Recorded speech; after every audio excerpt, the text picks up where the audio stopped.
Your fourth grandchild? A ver. ¡Ay, qué lindo! Está precioso. Mira esos cachetes. Ay, qué gordito. Felicidades. So, I'm on an airplane flying from Havana to Santiago de Cuba. Oh, I'm going to Santiago for work. Oh, and this is all happening in Spanish, but I'm going to try to help you out as much as I can. So this grandson lives in Miami with your son, but then the other three grandchildren are in Santiago? No, I don't have children yet, but I do have a dog, Mochita. Yeah, she's about 5. I got her maybe 6 months after I moved to Havana. Oh, a friend of mine is staying in my apartment, taking care of her while I'm gone. Damas y caballeros, bienvenidos a vuelo 6608 con destino de Santiago de Cuba. Les habla su capitán Juan Carlos Peña. That's the pilot. It's time for takeoff. Finally. This flight has been delayed by many hours, and we're all really ready to get going. Oh, well, when I got to the airport at 4 a.m., they said the flight was delayed by 6 hours, so I went back home and went back to bed. A neighbor brought me back. But then they said it was late for the other 9 hours, so I just stayed. ¿Y usted se quedó the whole time? Oh, pobrecita, you must be so tired. Yeah, they said it was a technical problem with the plane. I'm sure they fixed it. Oh, ¿usted está nerviosa? You don't like to fly?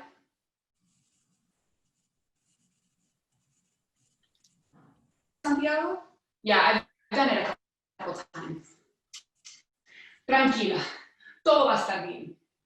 So my seatmate, this sweet, stylish, youthful abuelita, of course she's gonna chat with me for the whole flight. That's what Cubans do. We talk a lot around these parts. These people can talk. We just spend a lot of our time standing in lines for different things, so it's common to strike up a conversation with the person in front of you or behind you. It might be pointless chit-chat, but it could also be somebody's life story or personal problems. It's as if the difficult conditions of Cuba match the personalities or helped form them of Cuban people who absolutely love to complain. But it's not in a whiny, entitled, annoying kind of way. No. It's more of a, we're all in this together. We must have solidarity in our complaints. It's a sharing, conversational kind of thing. Oye, eso está malo, ¿verdad? Mi hermana, tuviste transporte. Está en candela. I waited for the bus for 3 hours last week. Oye, yo te digo a ti, este país está de... Ya tú sabes. Really? It's just a pretext to strike up a conversation with a stranger. I was staying on the 8th floor of an apartment building for a while, and I would take the elevator up and down a couple times a day. It became like a social experiment to see if anyone, even one person, could resist the standard comment of, "Qué calor," when sharing the elevator ride. Sometimes I would say it first, but usually the other person would. It was almost like a battle of wills, at least in the bizarre game in my head, to see who could resist the silence in the shared space for longer. Sometimes we'd make it almost to the ground floor, and then one of us would crack at the last second and say something.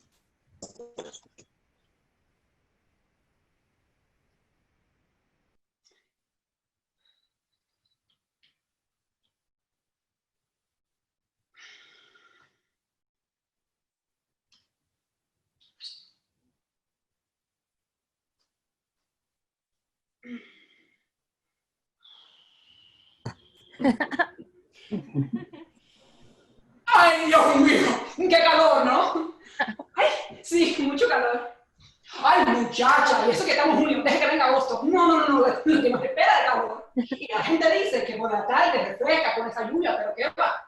Hace como un vapor, nos cocina más todavía. No, estamos embarcados con calor. Clearly we didn't make it to the ground floor without striking up a conversation. I also thought that lives, but the heat of Havana is hard to get used to. Yep. And even if they were used to it, then what would the conversation starter be? I was talking about Cuban's talkativeness with my neighbor the other night. I met her for the first time 10 years before I even moved here. Her name's Cuchi. Yeah. So she and I were talking about Cuban's talkativeness, and she describes herself as an atypical Cubana who doesn't talk much. Yo no hablo mucho. No. Claro, si ya conozco a la persona, si cojo confianza, como contigo, muchacho, que te conozco hace años, ahí sí me gusta conversar. Pero esta gente que hace la historia de su vida en la cola de pollo, no, yo no soy así. Yo no hablo mucho. She elaborated on the point that she doesn't talk much for at least an hour as we sat chatting in her apartment. But she said she doesn't understand how so many Cubans will just tell their life story to random strangers. She told me about a time when she was out for a peaceful walk, enjoying a moment of solitude. One woman was walking towards her, and another one was coming up from behind her, and the three women crossed paths at the exact same moment.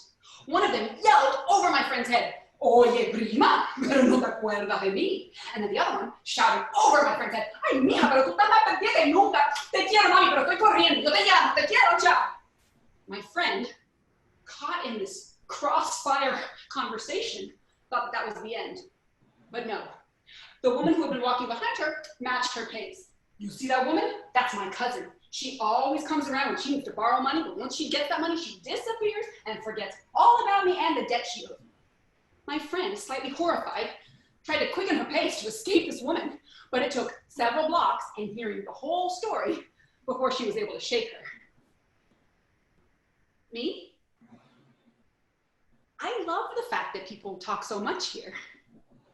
There are those examples of TMI, but there are perks to the conversational solidarity that we have. Like when I'm at the market, especially if I'm selecting food I'm not familiar with, I don't mind that random people give me their suggestions. "Oye, esta habichuela está en candela, mira esto." No, ¿qué va? "Y los tomates están carísimos. Yo los vi más baratos en 17K, pero estaban así chiquiticos." Gracias. She says that the string beans are disgusting, that the tomatoes are too small. She saw them for a better price at a different market, but they were tiny up there. And yeah. "Oye, niña, muchachita, no vayas a comprar ese mango. Eso, muchacho, no lo compres." That older gentleman just advised me not to buy this mango. He says it's not ripe. "Oye, pero qué cosa es esto, qué falta de respeto, ¿hasta cuándo? Están acabando con nosotros. Pero mira esto, los plátanos están casi podridos." Ooh, she sounds a little upset. She said, among other things, that the bananas are almost rotten. It seems like every time I go to the market, someone's there to tell me if the bananas are too ripe, or the mango's not ripe enough, or the yucca is too fat or too skinny, or what other market to go to get a better deal. Do I look especially lost? Or is it just the art of conversation that Cubans are so fond of? Or are they just kind of talking to themselves and I overhear it? Either way, I'm not from here. I can use all the tips I can get, and I don't mind taking them from random strangers. I'm also amazed at how much Cubans talk, as in the number of words they use. They are a long-winded people. We'll talk to you guys tomorrow, right? Maybe you've heard of Fidel's record-breaking speech. Yeah, I think the longest one was maybe 7 hours straight. It's as if that larger-than-life example has trickled down to the masses. Oh yeah, Cubans will tell you the plot of a movie scene by scene. When they're done with the description, you don't even have to go see it. They also like to give play-by-play descriptions of where they went, who they ran into, what they ate, how they got there. Bueno, mija.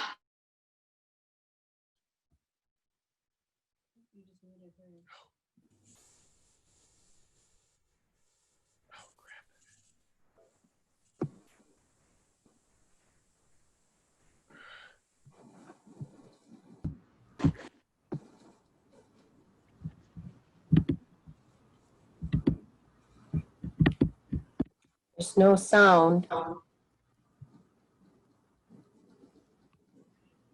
Imogene is muted. Sorry, you're muted, Emo. Te voy a contar. Te voy a contar. Humans like to talk about how they got somewhere. Bueno, mija, fui la semana pasada a casa de mi prima allá en San Miguel de Padrón. Esperé aquella guagua tremendo rato, un G61, en la parada ahí enfrente, donde el sol te coge y acaba contigo. Uf, pasó la 20. The 20 bus went by. Después, el mecánico que vive abajo, ajá, Chucho. Y él estaba yendo a La Habana Vieja para ver a su hermano. So I saw Chucho, he was going to his brother's house. He got on the P5 and left. El 8. Muchacha, el 8. You know how we call the 8 the ghost bus? Right? Because it never comes, but it came that day. Después pasó otra 27. No, fue la 20. All of this transportation explanation, and we haven't even arrived at the scene of the story yet. I mean, I don't like to be the impatient American. Time is money, but it is hard to stay focused on these long-winded stories. I am fascinated though with the patience that people have for conversation. Is it a idiosyncrasy from long ago? Or is it the result of a socialist system? People are used to having lots of time and little money. What's a better, cheaper form of entertainment than sitting around talking? I mean, I've seen people show complete and utter interest in a story that they've heard many times before. And I've been in groups where everyone there acknowledges that they already heard that story from that person, but that doesn't discourage the storyteller. No. They just forge ahead, caught up in their performative moment, going on and on. What's that? Oh, like what I'm doing right now?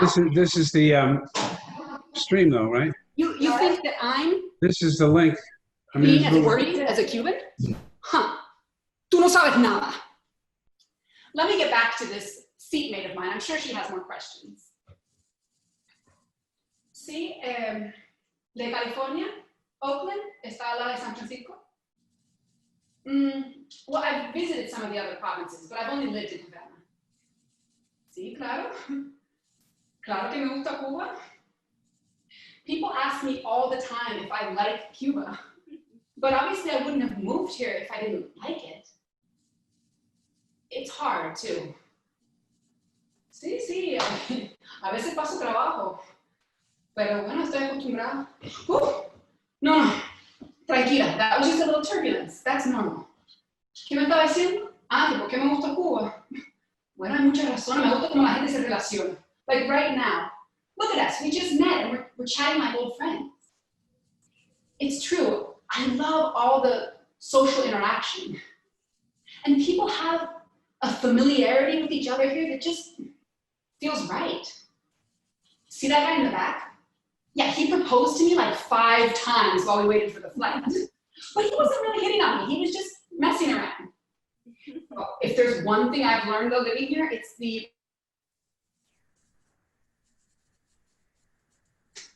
For example, ay, qué linda mami, is very different than, ay, qué linda mami. You see what I mean? Mm-hmm. I usually just ignore the piropos. Those are the catcalls or pickup lines that men say constantly in the street. There have been times when I've wanted to respond. Like once this old man said something to me on a particularly hot day about my fat, delicious thighs. I wanted to say to him, yeah, I know all about them. I can feel them chafing against each other in this heat. But I just kept walking, chafing along. Every once in a while, I'll respond. Like this one guy, he said something to me as I walked past him about, no tengo las palabras para describir tu belleza. I laughed, kept walking, and called back to him. If you don't have the words to describe my beauty, then don't say anything. Big mistake. Cosita linda, preciosura, ven acá, porque tú eres una princesa. Princesa no, tú eres una reina, pero ven acá. He said he didn't have the words, but he searched for them all the way till I got to the end of the block. And sometimes men will just break into song when a woman walks by. That doesn't bother me. I'll take a romantic ballad as I walk down the street. It doesn't contradict any feminist values of mine. I mean, the attention can be overwhelming and annoying. But overall, I just really like how much people interact with each other. In other countries, people talk to each other less and less. I try to explain that to my seatmate here, but I'm not sure if she gets it. Ay, mija, pero tú estás loca. Si todo el mundo quiere irse y tú viniste a vivir aquí. She says I'm crazy for moving here. Cubans say that to me all the time. It's strange to have chosen to live in a country where so many people want to leave. I mean, most of my friends, especially around my age, would rather live somewhere else if they had the opportunity. This woman, she's not trying to leave because she's in her 60s or 70s. She's used to living here. And maybe her memories of Cuba from before the revolution give her some perspective and loyalty. If she were younger, she'd probably be thinking about leaving. People say I'm crazy, but I like living here. And I also understand why people want to leave, but I want to be here. Así es la vida. Well, I moved here in 2010 to work at a radio station, Radio Ana Cuba. Well, they hire some foreigners because they broadcast in different languages. Ven acá, mi amor, después la preguntita es un poco indiscreta, pero nosotros somos así, ¿verdad? Yo quiero aquí, de estar acostumbrada, ¿cuánto te pagan? So this woman just asked me how it feels. You. Yeah, in the blue shirt. What's your salary? What do you make a month? Oh, I'm sorry. Is that uncomfortable? Welcome to Cuba. People ask me that all the time, especially because they see me, a foreigner, working for the state, and they wonder how I survive. So I get a regular salary of 350 Cuban pesos. That's about $15 a month. But then I also get a foreigner stipend of 120 CUCs. Yeah, CUC, convertible, chavitos, the hard currency. Well, yeah, there are two currencies. Well, it's about equivalent to the dollar, depending on who you exchange it with. So yeah, you can convert them. Well, yeah, you just multiply or divide by 23, 24, or 25, depending on the exchange rate. Yeah, you can buy some things in both currencies. Well, I can't explain the Cuban economy to you right now. I'm sorry. Ah, así que vives bastante bien con tus 120 cook. She thinks I'm living a life of luxury with my foreigner stipend. True, it is more than the average Cuban makes. Well, at least the Cubans who work for the state. Now there's the private sector, which is just opening up, but that's another story. But actually, for a long time, I was renting an apartment. I had to pay 100 CUCs a month, so I was left with just a little bit more than the average salary. Oh, and the living situation is complicado. Yeah, I mean, so the radio station used to give out housing to the foreigners that they hired, but then they ran out of houses before I moved here. And even though I'm a resident, I'm still considered a foreigner, so I'm supposed to stay at an official bed and breakfast, but they cost $25 a day, so I can't pay for that. So for a long time, I was renting illegally. Yeah, I had to move 10 times my first year here. Oh my God. That was crazy. But I got through it. Ven acá, mi amor, otra preguntita. ¿Tú tienes una libreta? Sí, yo tengo la libreta. I'm telling her I get rations, just like everybody. No, not all food is rationed. The rationing system was established to kind of set some staples at a subsidized price. You can buy the rest of the food, well, when you can find it. Sí, allá afuera hay de todo. Sí, a veces más barato. Sí, es fácil encontrarlo. Pero bueno, eso a veces no es lo más importante para mí. She's asking me about how easy it is to get consumer goods in capitalist countries. That part is nice, but it's not the only thing that matters to me. Sí, estoy acostumbrada. I mean, it does get old. But I try to look at it as a challenge. especially when I first moved here, I was so intrigued to just figure out how to meet my daily needs, how to navigate this unique, bizarre, amazing place. I've lived in Havana for 2 months now. I don't have to be at the radio station until about 10 a.m., so I have time in the morning to take care of a few things. Today I'm going on a mission, and believe me, it's a mission, to get laundry detergent and toilet paper. Here I am, next to this little store by a gas station. It appears to be open, but one of the employees is standing like this, guarding the door, and the other one is taking her sweet time mopping the entire floor. This is actually very common here. I'm gonna see how long it's gonna be. Sí, buenos días. Disculpa, más o menos cuánto se demora? They tell me, un momentico, nada más, quédate ahí, un momentico can mean any length of time in Cuba. But I wait. I lean against the wall. Me ensucié. That happens, the walls are dirty. So I stand here, and the slight irritation that I'm starting to feel instantly evaporates when a group of people sitting around a table nearby, drinking beer, start singing a song that I love. I chime in, I love this song. Vida, devuélvame mi fantasía, mis ganas de vivir la vida, devuélveme el aire, cariño mío.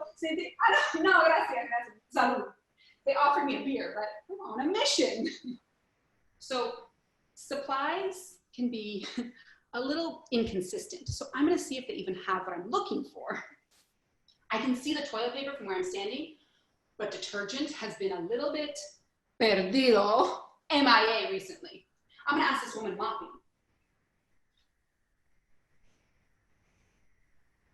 Detergente! That's Cuban for no, and you're crazy for even asking me. It's a little bit risky passing up this opportunity to get toilet paper, but I'm feeling lucky today. I'm going to another store about 5 blocks away. Oh, so just so you know, people who work with the public here are really rude and act annoyed by your existence, especially when you require that they work. Yeah, I remember trying to explain to a friend the concept of customer service while we waited to be acknowledged for 20 minutes while 4 employees at an overstaffed.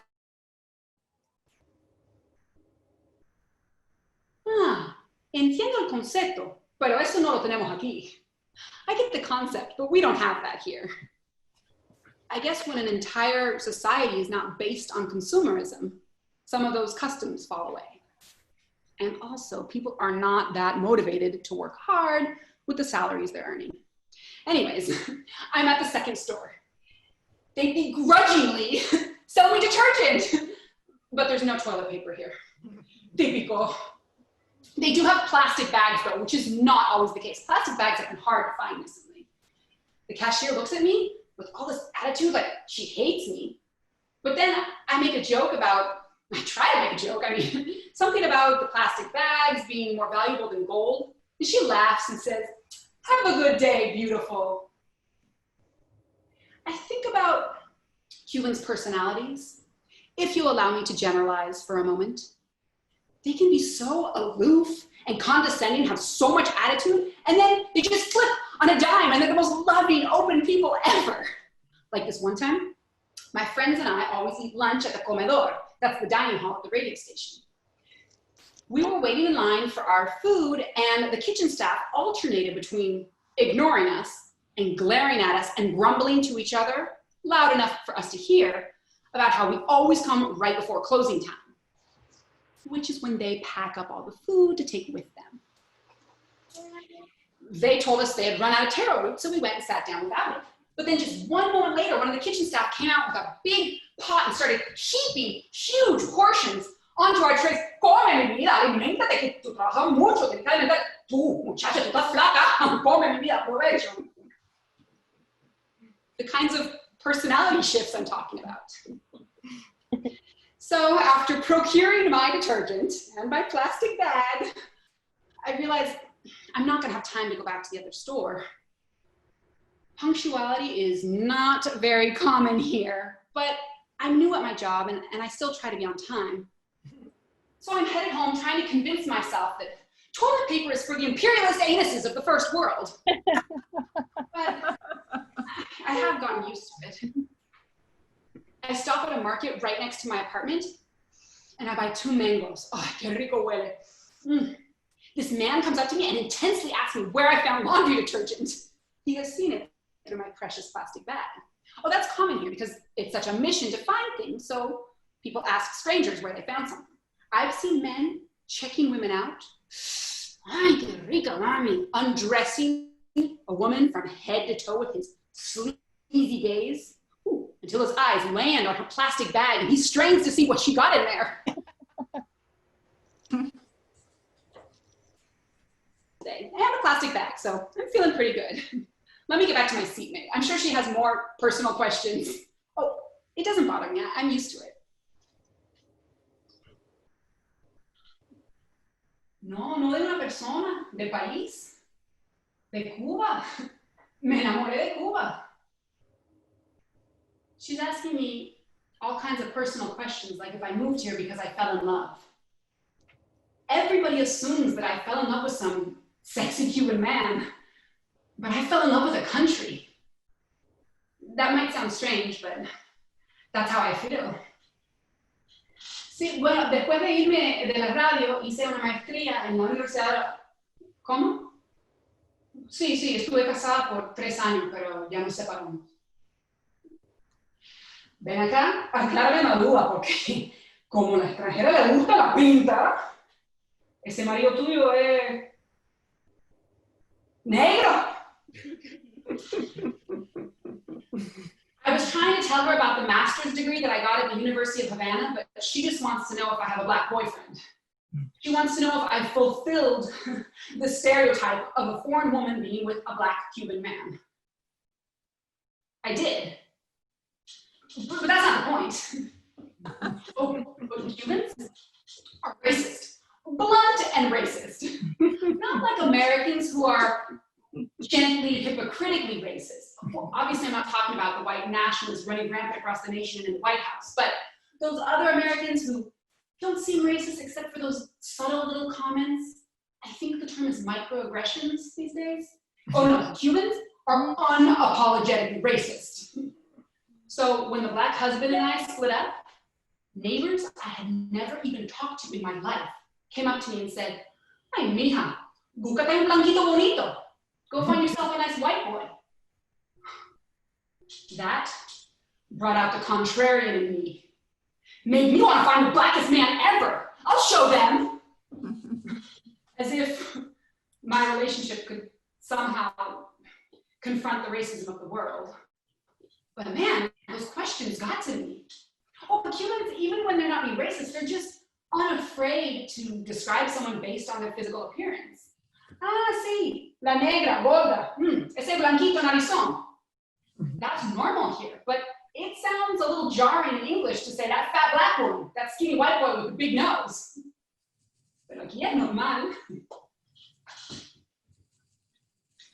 No, a ver, la política aparte, hay cosas que me gustan en los Estados Unidos. I don't hate the US. It has good parts and bad parts. Well, I don't know, I just wanted to try living here. I don't know if I'll stay here forever. I think I'll just stay here. Where's the rock? Yeah, that part is hard. I do miss my family. My parents came to visit me once. Did they like it here? They really understand why I want to live here, but they respect my decision. Oh yeah, that's common. In the US, we leave our parents home usually around age 18. I go back to visit the US about once a year. I'm back in the US on a 2-week visit.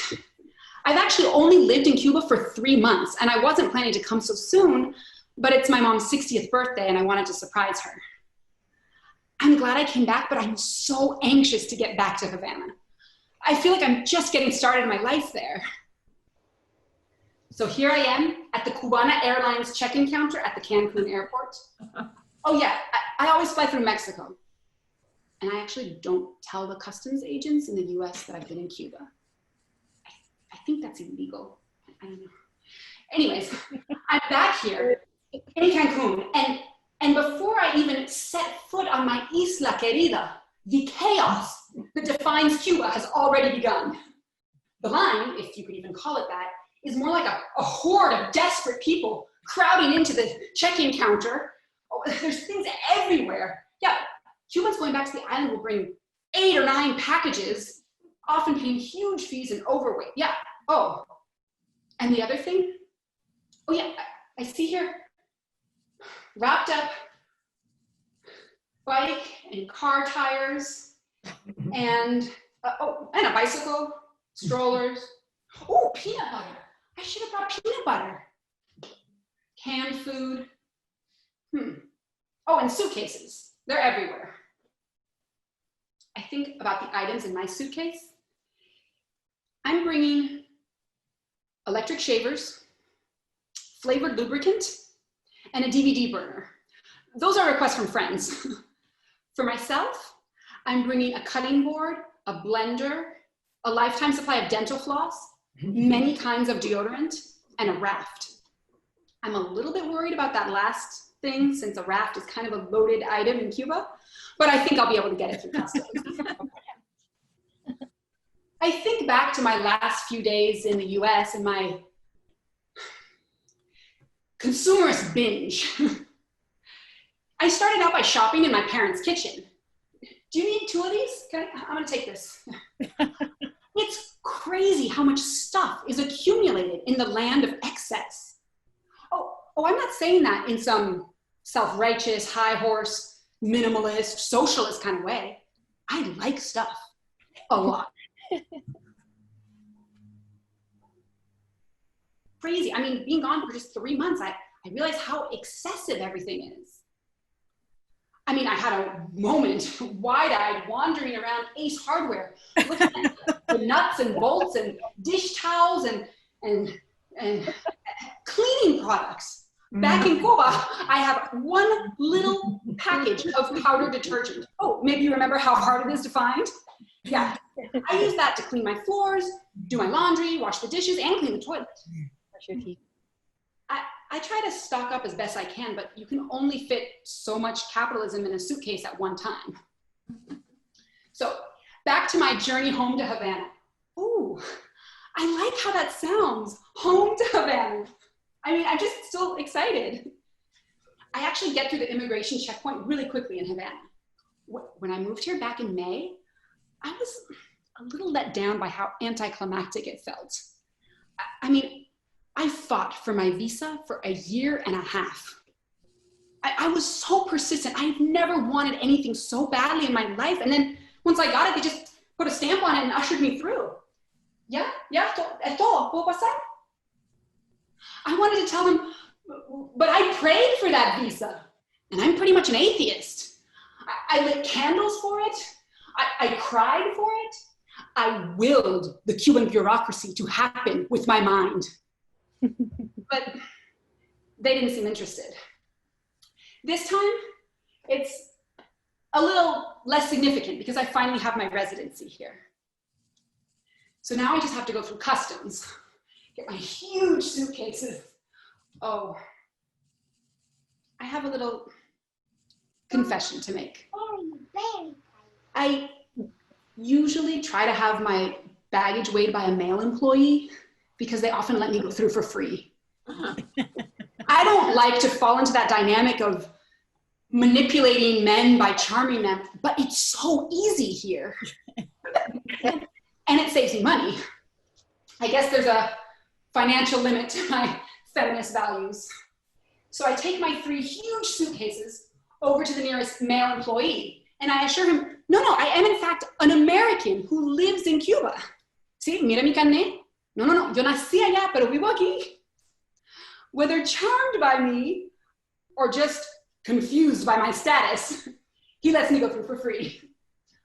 Oh yeah, in Cuba, they charge you at the airport. After you get off the plane, they weigh your bags and charge you. do they do that in other countries? I can't remember. No, it's a Cuban thing. But I avoided the fee, and I go outside, and I get a taxi right away. Everything's moving so quick.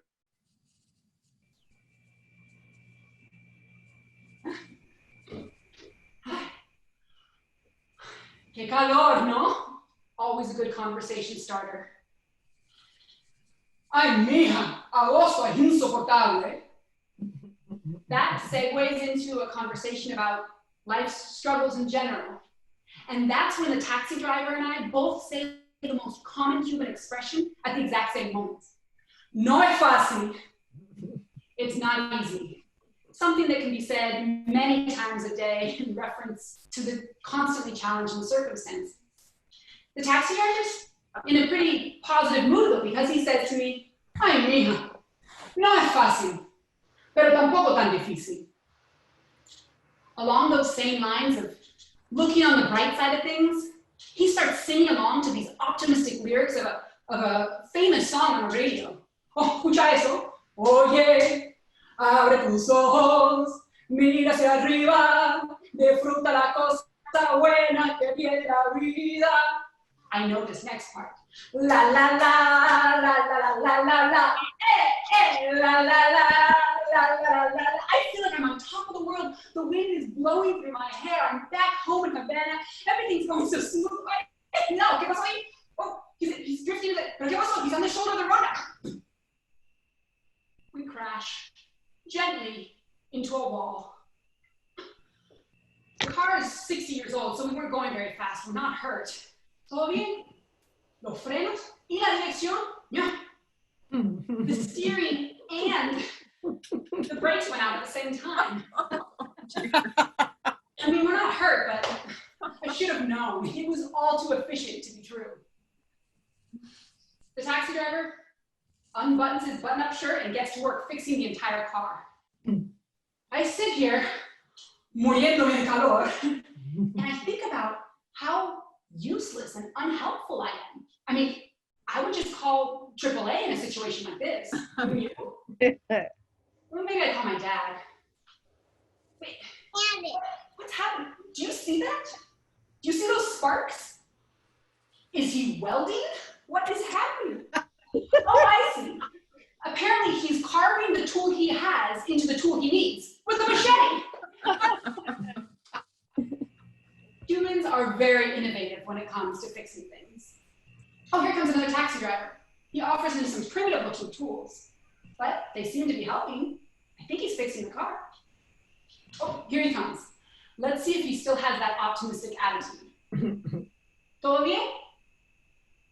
He's still in great spirits. So that's when I say to him, la lucha continúa.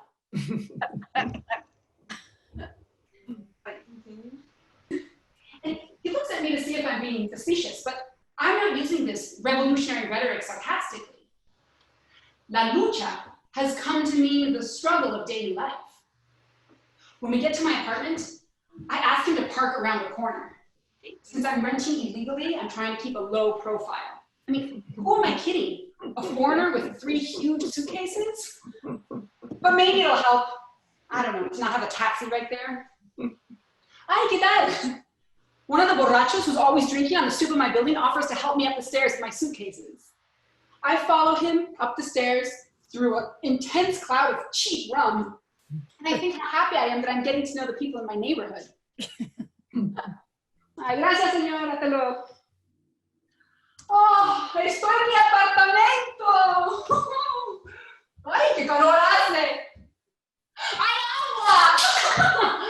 There was all kinds of problems with the water before I left. Yeah, the cistern was broken, and there were some days when the whole municipality didn't have water. Pero mira, hay agua. That's a pleasant little surprise. I can water my thirsty little plantas. Let me just close my door. Oh, shit. I just saw this woman walk in my building. She lives a couple doors down. She works for the state security department.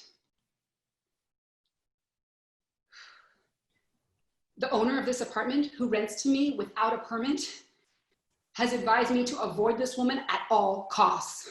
She can't know that I'm living here. Actually, it's kind of ironic because when people ask me why I wanted to move to Cuba, one of the first things that comes to mind is the communal atmosphere of the living spaces. I mean, neighbors stopping by unannounced, leaving your door open, everybody greets everybody. But since I rent illegally, I was told not to open my door and not to talk to my neighbors, but especially not this mujer segurosa. Oh yeah, this is a sign in Cuba for unofficial. Actually, people who work for the state security department are forbidden from having contact with foreigners. She's not supposed to talk to me. I mean, she can't deport me or anything, but I could get evicted because if the owner who rents to me without a license gets in trouble, I'll have to move again. I don't want to move, I just moved here.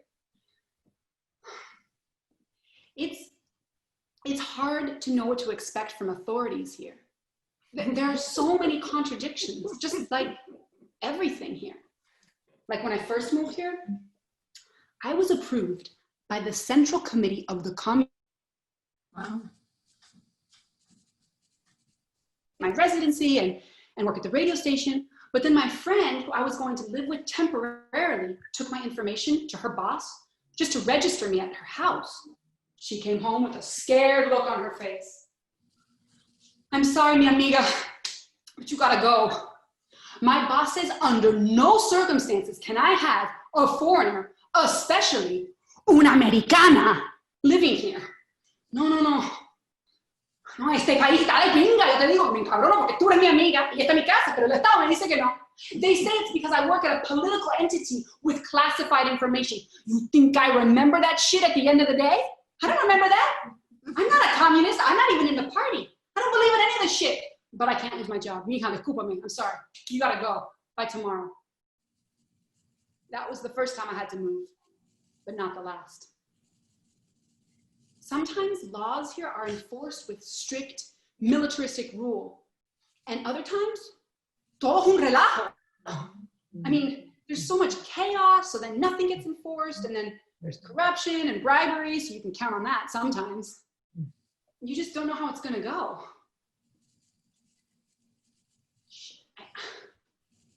The state security woman's on the second floor. I think she's knocking on everybody's door.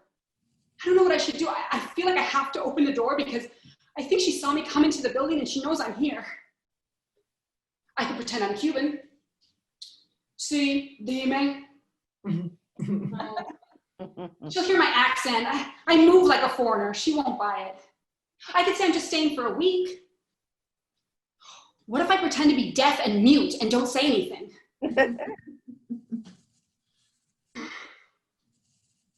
So my neighbor told me that this woman's actually also the president of the CDR, the Center for the Defense of the Revolution. It's this committee of neighborhood groups that basically was started after the triumph of the revolution. And the purpose was to serve as a vigilante group to protect against the counter-revolution that was happening at the time. But now, they just report on suspicious behavior like unknown foreigners in the neighborhood. That's me. What's that? Yeah, I guess that does feel a little creepy. I hadn't really thought of that. She's on my floor now. She doesn't look very official. I mean, she's wearing the typical Sunday outfit of a Cubana, hair wrapped up and pinned in a handkerchief, tank top, short shorts, chancletas, flip-flops that are flipping and flopping down my hall. I was told to avoid this woman and I really don't want to get evicted. But I can't live all clandestine.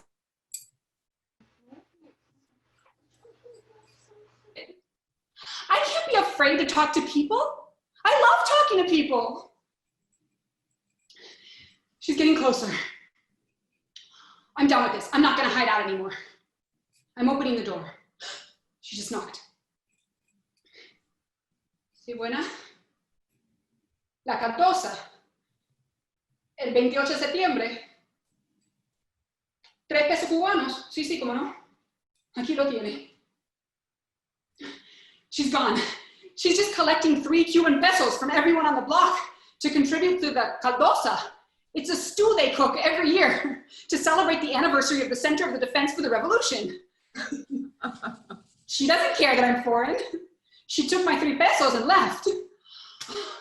I'm not getting evicted today. La lucha continúa. Let me get back to my seatmate here. I mean, I've been going on and on about myself.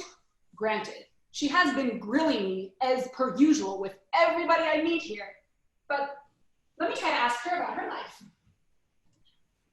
Entonces, ¿usted visita a su familia en Santiago con mucha frecuencia? Oh shit! Oh, is it the same problem with the plane? The weather? No, there's not a cloud in the sky. They said they fixed the technical problem with the plane. Humans can fix anything. I don't know about mid-flight. Oh, this woman is squeezing my hand so hard I think she might break it. Tranquila, tranquila. Todo va a estar bien. I'm trying to stay calm here because she's. I'm trying to stay calm for her sake, but I'm scared too. I've been on lots of planes before, but never with turbulence like this. Damas y caballeros, estamos enfrentando problemas técnicos y regresaremos al aeropuerto internacional José Martí de La Habana. En breve les daremos más información. Disculpe las molestias. We're going back to Havana. It must be serious then because we're almost halfway to Santiago. It's true. Better safe than sorry. Vamos a respirar. Oigan, ¡hay lobosas! Estamos nerviosos por aquí. ¿No se puede distribuir un poquito de viejo especial? Para relajarnos. O si voy a morir, quiero disfrutar el último ron de mi vida. This guy, yeah, the one who proposed, he's what we would call a jodedor. He's suggesting that the flight attendants pass out rum to help the passengers relax. Y otra cosa, no quiero morirme bien. Now he's making a totally inappropriate joke about how he doesn't want to die a virgin, and is there any passenger that can help him out with a quickie? I'm sure he's not a virgin. But this type of humor, inappropriate, risque, perverted, it's very common here. We have what you would call, well, I don't know what you would call it. It's the opposite of sexual repression. It's sexual expression. Excessive sexual expression. This little straw hut at a farmer's market next to my apartment caught on fire in the middle of the night. It's like a block party. Hey, ¿qué tal? Buenas noches. Oh, compañero. All of the neighbors within a 4-block radius have gathered to see the show. There are several older señoras decked out with curlers in their hair, in their nightgowns and slippers, shouting instructions on how to put the fire out to the firefighters. Oye, mijo, cuidado a la derecha, un poquito más arriba, ¿me oíste? Oye, mija, ¿tuviste la presión de la manguera del muchachón? Una manguera así tan grande, gota, que hace falta a mí. Ay, mija, tú siempre estás lo mismo. Did you catch that? That old lady says she needs a big fat fire hose. Oh, you caught it? Well, what happened with the fire? Well, they put it out. And then everyone stuck around for at least an hour afterwards, recounting to one another what everyone had just seen. You want another example of inappropriate humor? My friend's cousin told us one of his all-time favorite stories. Apparently, his dad was sitting on the couch, watching TV, distracted with his hand out like this. His son, a grown man at the time, seized the opportunity to nonchalantly place his testicles into his father's outstretched hand. Oye, cabrón, dale para allá con esos cojones peludos, viejo duro. This guy's brother and mother, also there when he told us the story, laughed as they reminisced about that family memory. Sí, bonito. Captures it perfectly. I don't have testicles myself. But if I did, I don't know that I think it's hilarious to put them in my father's hand. But cultural differences. So back on this plane, this guy's making jokes, trying to act like he's not afraid. I mean, don't get me wrong. I'm all about inappropriate humor at appropriate times. But now is not the time or place. I mean, this turbulence, it's getting bad. Oh, shit. Oh my God. My parents are gonna be so pissed if their daughter who ran off to live in Cuba dies in some Russian artifact of an airplane.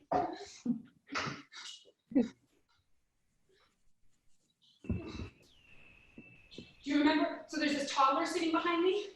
He's been whining for the whole flight. But now he's crying, and I can tell he's really afraid. His mama is trying to comfort him, but I can hear the fear in her voice. Ya mi vida, ya papi, no pasa nada. Tranquilito, mi amor, ya, shh, people. Todo está bien. Vamos a vencer, vamos a vencer, vamos a vencer, vamos a vencer. Si hoy llamo María Congo, va con su mañana, vamos a vencer. That's an Espírito Peaceful prayer. People are scared. We're flying over a field. I don't know, are we gonna do an emergency landing? Is there any room? Let me check on my seatmate, see how she's doing. Padre nuestro que estás en el cielo, santificado sea tu nombre, por favor. No quiero ver a mis nietos otra vez, por favor. Ayúdanos, Diosito. Ay, Dios mío. The guy in the back, he's not making jokes anymore. Banlao, banlao, banlao, babaloni, banlao, bunyode.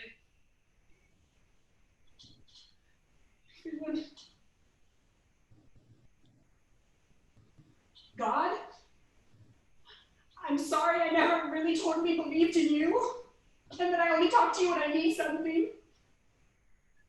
But please, I don't want to die. I'm too young. I try to be kind and generous to people, please.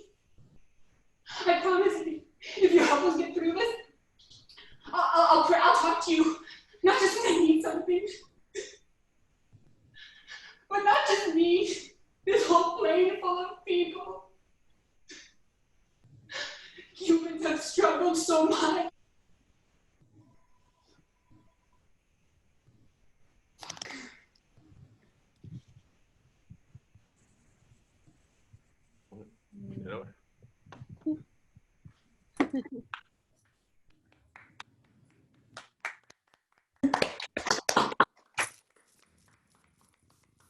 Sorry, we got internet glitch right on the ending.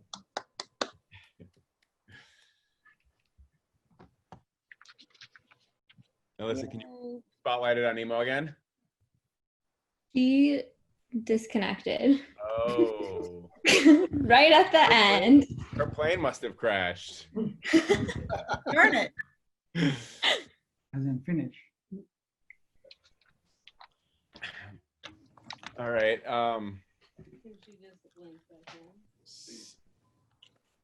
Yeah, I don't. She might not know that it.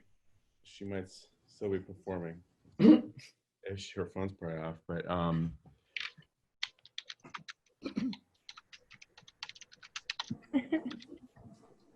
Lim,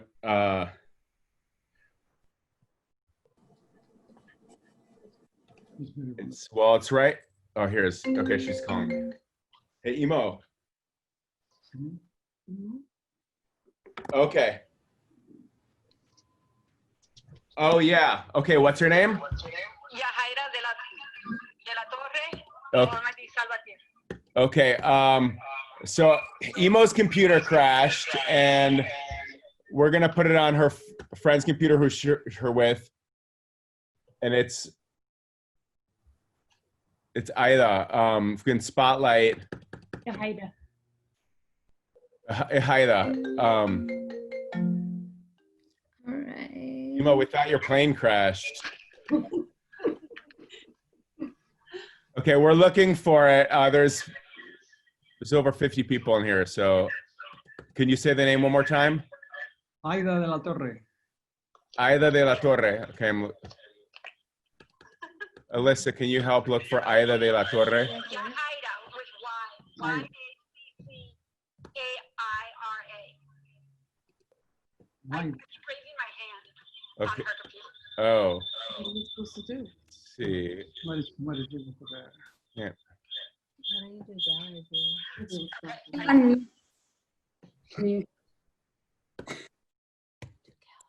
Sorry, there's total chaos here.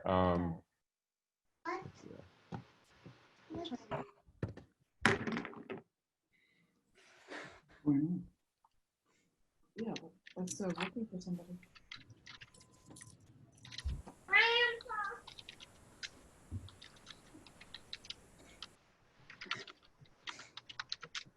Julieta, I don't know. Maybe she has to be let in. Is she waiting in the waiting room or something? She needs to be let in by the host. Sorry, everybody. Thank you for bearing with us. This is very confusing.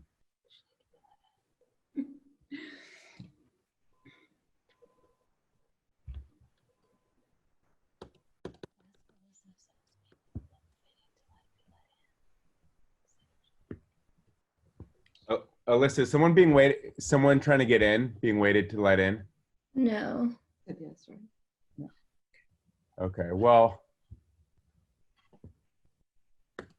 anyways, that's luckily at the end of the performance. Here's Imo. We don't see that name in here, Oh, she's one of the participants. but not by that name. We've been looking through everyone, and Yeah, Haida with you.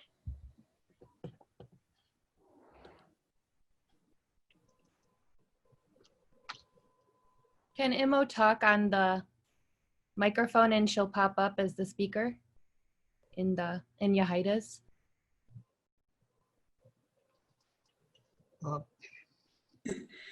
oh, we're just gonna have to. It's for some reason we're not finding this participant. So Let me try to get okay, I guess her computer got too really hot and overheated.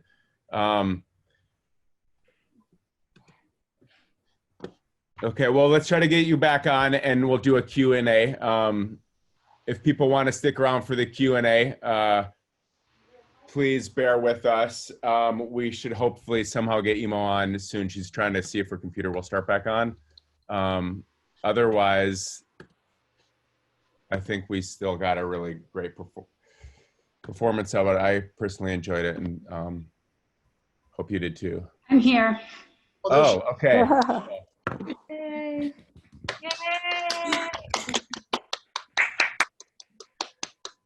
Well, that was anticlimactic.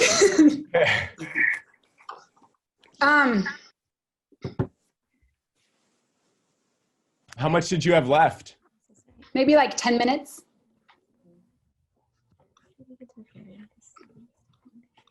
Well, would you like to finish, or do you want to do the QA, or most of the people are still here? Yeah, maybe I'll finish. What do participants think? You want to finish the play, or you want to? Yeah, finish. Okay. Yeah. Finish. Where did it get cut off? This is so typical because in Cuba there's constant technological challenges. So You're about to crash. Crash. okay. You were praying. Yeah, Right. She was gripping your arm. The appropriate humor went away. Disappropriate humor went away. All right.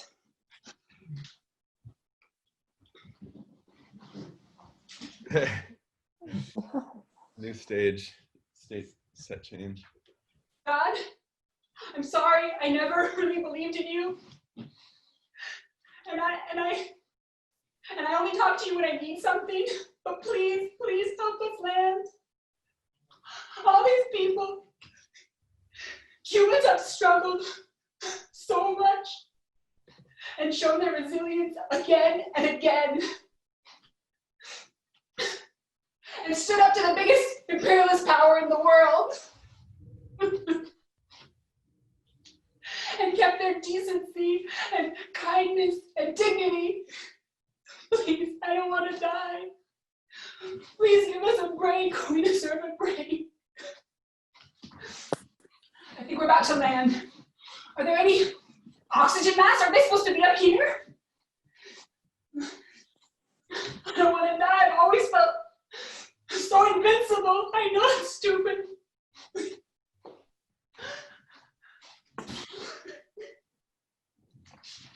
Ay, gracias a Dios. Llegamos. Llegamos. Estamos vivos. We are crying and hugging and clapping. Cubans always clap when a plane lands. If it's a bunch of Cuban Americans coming back from Miami, they're happy to be in their homeland, their patria. But they'll do it on a national flight or arriving in the US. It's a nice way to show a little appreciation to the pilot. But this time was different. We were afraid for our lives. Llegamos. Estamos vivos. Gracias. Jamón y queso. ¿Y el tuyo? We're back at the airport. They haven't told us what's going on. Yeah, no, they gave us, we don't know what's happening. We don't know if we're getting back on the plane, if they fixed the problem. Are they even gonna tell us what the problem is? Are they gonna be mysterious? Cuban authorities often keep things pretty mysterious. The airline handed out sandwiches, jamón y queso, por supuesto. Yeah, cafe and water. Maybe any airline shows this courtesy, but there's also an understanding that Cubans might not have the extra money to buy an unplanned meal. And also the Cuban state has provided the population with basic food staples for decades. So Cubans have come to think of food as a basic human right. What a concept, right? Now in the US, if a flight is delayed or canceled, Americans feel entitled to explanations, organization, efficiency. Cubans would never dream of such things, but they want their sandwich and cafecito. So here we are waiting without any updates, enjoying our snack. El café no está malo, ¿verdad? Está rico. We're standing around in small groups talking. What we just went through has inspired the stories of other near-death experiences. See that gordito over there? He's had 3 heart attacks. And that guy over there was telling us all about this really scary bus accident he was in as a kid. Oh, here comes the airline representative. See? Oh, they fixed the problem with the plane. But now there's a tropical storm across the whole country, so we can't take off. The flight is postponed until tomorrow. Now we're walking back and forth, crossing a small airport, searching for our luggage. We go from one baggage claim to the next. Not a single airport employee seems to know what's happening or where to send us. It's annoying, but it's also at this moment that the camaraderie that's been forming among us consolidates into the community of Flight 6608. There are a few rumblings of frustration throughout the crowd, but most of us are just happy to be alive. The guy who suggested that the flight attendants pass out rum says, "Oye, no tenía ningún deseo de morirme hoy." He didn't want to die today. None of us did. Yo le estaba rezando a Ogún, Ochun, Yemaya, Oyo, todo. Le dije, el guapo, compadre, ábrenos el camino para regresar a la tierra vivos. Cubans are very superstitious and believe in destiny a lot, and everyone's saying that the flight was not in the stars for us today. No, este vuelo no estaba en el destino de nosotros. Tuvimos suerte de virar vivos. We're lucky to be alive. It's good to remember that your life is worth more than any inconveniences that come your way. We finally get our suitcases and we're ushered onto a bus. That's when they tell us that we'll be staying at Hotel Presidente, which is not far from my apartment. That announcement turns this situation into Spring Break 2013. A little background. Cubans weren't really allowed in hotels until recently. I know. And then even after they were officially allowed, it's expensive. So a lot of people, haven't had the chance to go to a hotel. That explains the excitement. Remember the toddler from the plane? Yeah, now he's back to his typical whining, but I just am happy to be alive. So I find him nothing but endearing. His mother, this beautiful, young, joyful woman, steps up as the animated ringleader of the group. Vamos, caballeros, todo mundo para la piscina y vamos a aprovechar de buffet, vamos a comer bien. All you can eat. I'm going to the buffet and I'm going in the swimming pool. Hey, estoy hecha la promotora del hotel. Evo, we can't see your face. Oh, shit. ¿Así? Yeah. So she is having fun with this and continues. I guess being at the front of a big air-conditioned bus inspires her to impersonate a tour guide. Ladies and gentlemen, welcome to Havana. On left side, you see a statue, national hero, Jose Marti. Now we go to Hotel Swimming Pool. Quitar esa planta ya para terminar la obra. Airline representative gets on the bus. Here she is. She's going over room assignments for the hotel. Judy García Pérez, usted se queda con Fernando, muy bien. Y Ángela Castillo Reyes, usted está viajando sola. Una habitación sencilla. Okay. Single room for Ángela. She tells the ringleader. Y usted está con Roberto Martínez y el niño. Sí, pero el niño lo estoy prestando. Who wants the little boy for the night? He won't cry, I promise. Babysitters, anyone? Nobody wants it for the night? Mira, es un angelito. The airline representative continues.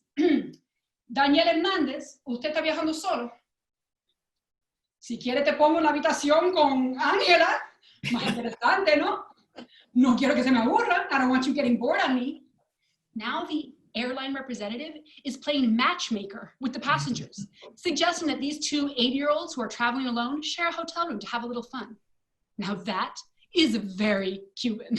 Remember? Excessive sexual expression. The airline representative finishes going over the hotel assignments and instructs us to bring her some food from the buffet the next day. She gets off the bus, followed by an enthusiastic round of applause. Everyone seems really excited. So we go back, we're on the bus, headed home, and I end up getting off the bus in front of my apartment. Several of the passengers are trying to convince me to come along for the adventure. Dale, mija, un hotel, embúllate, aprovecha, vacaciones. No, hasta mañana. I must admit, it's very un-Cuban of me to break up the group spirit. I find that I do that sometimes. I mean, I think of myself as a social person, but I'm nothing compared to the people around me. I reach my limit way before they do. But there are other things going on. I've stayed at hotels before, a lot. So it doesn't feel like anything special to me. That alone separates me from everyone else in this group. I just want to sleep in my own bed and hang out with my dog and have my own private anxiety about tomorrow's flight. I've lived here for a while now, but I'm not Cuban, and I never will be. The divide feels wide at times. We're back in the airport, ready for flight 6608, the sequel. The airline representative comes over, greeted with besos y abrazos with the passengers, and then they bring her a baggie full of fruit and pastry from the hotel. She announces that we'll be boarding a Boeing plane instead of that Soviet artifact from yesterday.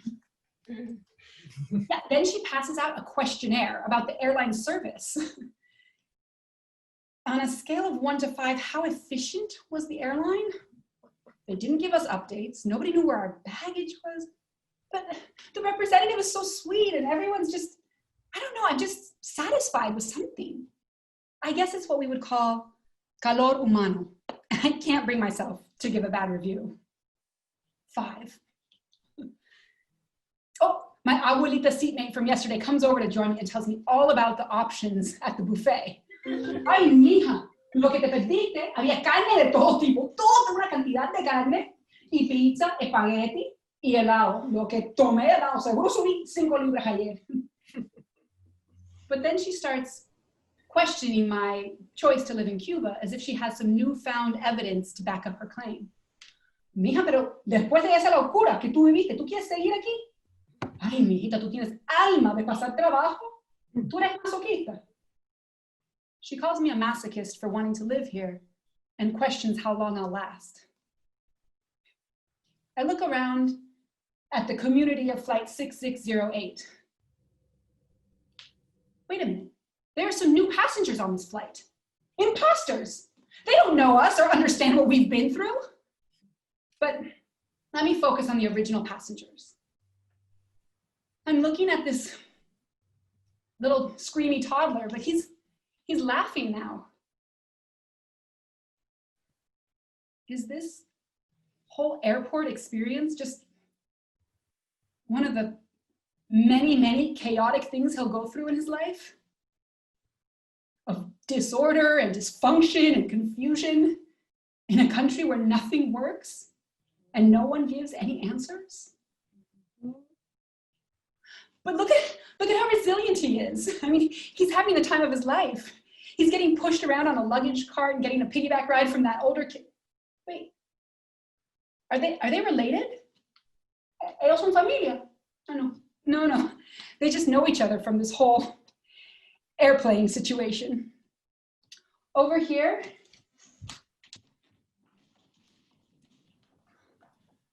an airport employee stops next to a little boy and asks her to hold on to her. She says, mijo, aguántame. And she steps on a chair to fix the air conditioner. Dame la mano, papi. Ay, gracias. Mua. Lindo. Tú eres tan rico ese niñito. Mua. People always ask me why I wanted to move to Cuba. It's such a personal, spiritual connection. It's hard to explain. I can't put it into words. It's like I feel it, but I can't describe it. I mean, I feel alienated and isolated and frustrated sometimes. And I think, why am I here? Sometimes Cubans seem so pushy and rude and chismoso. And I think, what do I have in common with these people? Why am I living here? I'll always be an outsider, no matter how long I live here. And I'll never understand the complexities of this place. And so many of my relationships will stay on a superficial level. But then I'm overcome with a love for these people, the whole population. It's a combination of admiration and awe and cariño. I'm rooting for these people. I'm rooting for this country. I guess if I had to describe it though, I'm realizing right now in this airport,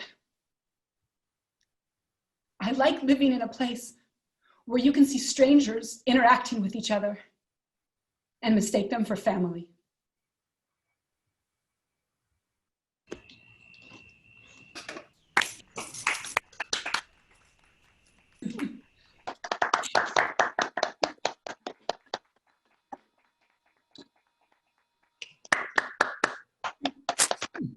Great job.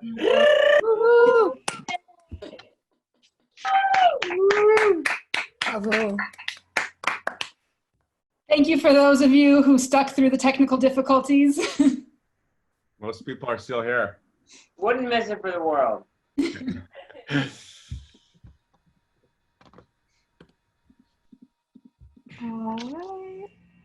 All right. Well, thank you, Imogene. Fabulous performance.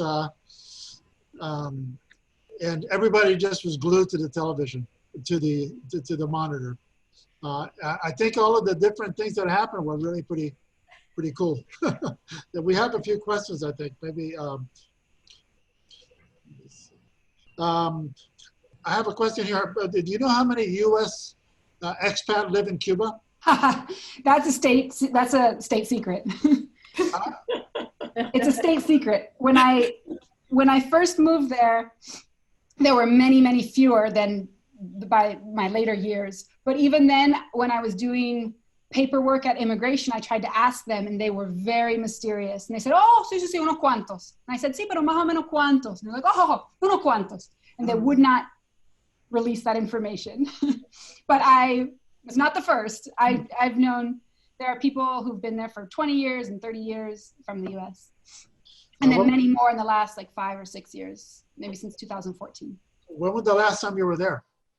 In January. And when are you going back? There's this global pandemic that's making things complicated. So I don't know. It's complicado. All right. Well, it's been a really fabulous event and an incredible performance, and look forward to seeing it again. And for all of you who love this and have some friends that haven't seen it, it's going to be on our Facebook page really soon. Let me see if we have any other questions. Sage, anything? I have a question on the chat, Al. Yeah, go ahead. It's Olga. Go ahead, Olga. Well, first of all, congratulations, Imogen. I thought that your accent was fucking just right on the money. You know, it was just fabulous. And I was just, we have friends who run a presenting organization in Miami called Miami Light Project. And I'm going to send her the link to the Facebook page, because I think this would be a total hit in Miami. And, you know, hopefully when people can start performing and theaters open up again, we'll be able to get you down there. I would love that. This is actually the first of 2 acts. Okay. The second act is kind of written, but I'm still working on it. So it might actually be even longer. Oh, well, that would be great. Anyway, so I'll send this information to her and to Ever Chavez, who also, he runs Fundarte in Miami, and they collaborate a lot. But I think this would be really a big hit because, like, you know, Miami, thank God, is changing. And there are people that would absolutely just think this was just a wonderful performance, which I thought. Thank you. So congratulations. Thank you, Olga. All right, well, let's see, it's 6:24.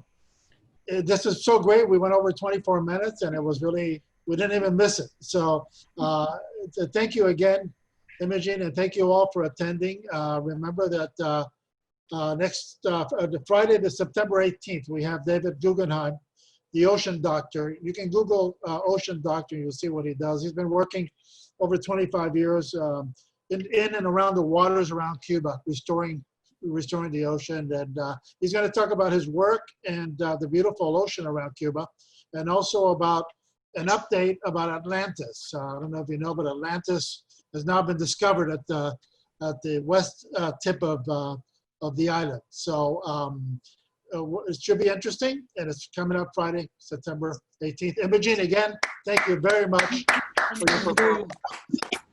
Good night. We're signing off now. Thank you very much. Thank you, everyone. Ciao. Ciao. Ciao. Gracias. Bye.